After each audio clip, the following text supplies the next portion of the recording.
Maraming tao ang nakatuon sa lab results like high uric acid, high cholesterol, diabetes, hypertension. Pero bihira ang nagtatanong saan ba talaga nagsisimula ang lahat ng ito. Ang sagot na madalas hindi alam ay sa fatty liver. Kapag ang atay ay napuno ng taba at kolesterol, nagiging congested at overloaded ito. Kapag hindi na maayos ang trabaho ng atay, tumataas ang cholesterol, tumataas ang uric acid, nagkakaroon ng insulin resistance na nauuwi sa diabetes.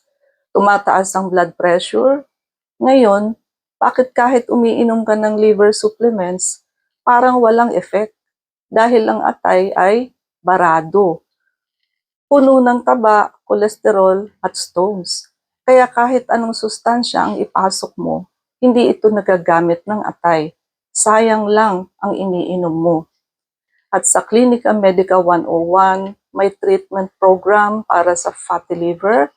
Hindi lang basta supplement ang binibigay, sinusunod ang tamang proseso.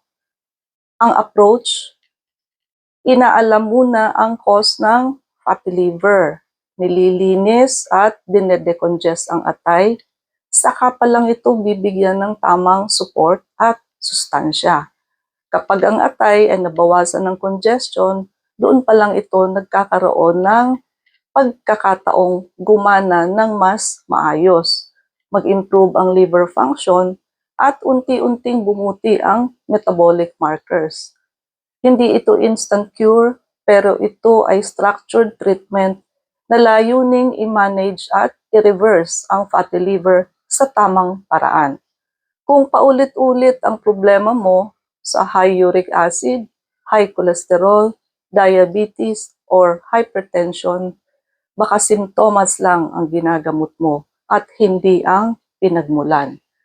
Tingnan ng atay, ayusin ang ugat sa problema, sundin ang tamang proseso, at sa Clinica Medica 101, may treatment program para sa fatty liver para sa mga gustong umayos ang kalusugan, hindi lang ang laboratory result.